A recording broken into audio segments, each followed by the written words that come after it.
Oke teman-teman, kali ini saya mau share ya tentang alat ukur avometer. Saya punya dua buah avometer. Yang pertama itu yang digital, dan yang kedua adalah avometer analog. Nah, saya mau share tentang cara milih avometer.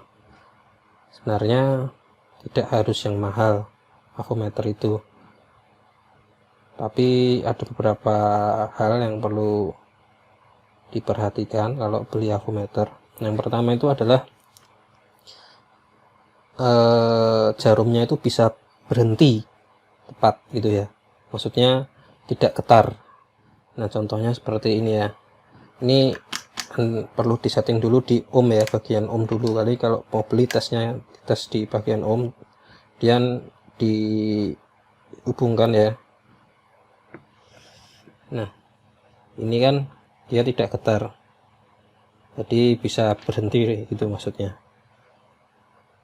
Kalau dia getar jarumnya, nah jarumnya getar kayak gini, nanti mengukur susah. Nah, tapi kalau jarumnya bisa berhenti, itu avometernya bagus. Jadi kadang-kadang mereknya sama, tapi yang satu itu avonya mereknya sama, serinya sama, modelnya sama persis, tapi kalau Anda tidak jeli beli, nanti agak getar gitu jarumnya ini. Nah, kalau getar itu ya tidak bagus. Terus yang kedua adalah ini ya, biasanya minimal itu ada satu kali ya, satu kali di ukuran ohmnya, kemudian ininya maksimal 10 kali. Itu untuk ohm. Kemudian untuk yang lainnya, karena jarang ya penggunaannya, biasanya ya tidak begitu masalah sih. Nah, terus itu untuk avometer ya, analognya itu ya. Tapi paling enggak ini bisa 1000 sih, DC nya sama AC nya itu bisa 1000. Terus DC nya ya minimal bisa 10 volt ya, kemudian AC nya juga 10 volt. Kalau mikroampere ini jarang dipakai ya kalau saya, jadi tidak begitu ngaruh. Terus kemudian yang lain ya, ini juga perlu dicek adalah ini. Nah, misalnya dikali 1 itu ya, Anda hubungkan, ini bisa disetting nolnya. Nah, disetting ke 0 itu. Nah, itu yang perlu Anda cek. Kemudian di sini juga ada pengaturan untuk ini supaya 0, supaya maksimalnya itu 4. Nah, itu yang penting ya. Kadang-kadang ini juga bisa kalau diputar-putar nggak ngaruh. Nah, itu masalah.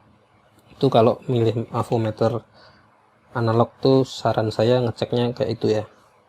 Nah, tapi juga perlu dicek nanti kalau tegangan-tegangan itu pakai listrik AC nanti jalan enggak, kayak gitu perlu cek juga. Tapi yang paling penting itu, yang biasanya sangat berpengaruh itu kalau getar jarumnya itu kalau avometer analog ya, itu seperti itu menurut saya sih.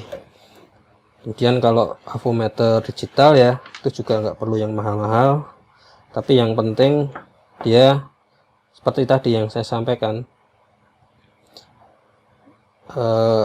bagian ohmnya ya, itu ya yang luas ringnya sampai bisa 200 mega ohm ya. Kalau avometer digital gitu, jadi pilih yang ringnya luas ya, dari harga yang sama, termasuk ampere meternya. Kemudian juga ada fasilitas tambahannya, yaitu yang perlu diperhatikan. Biasanya ini ada untuk ngitung HFE, itu perlu juga jadi pilihan. Kemudian ini bisa ngukur kapasitansi, itu juga bisa menjadi pilihan. Kalau digital sih, kalau mau beli harga yang murah, itu mending digital aja. Biasanya dia sudah cukup lumayan, cuma biasanya juga susah untuk ngitung komponen.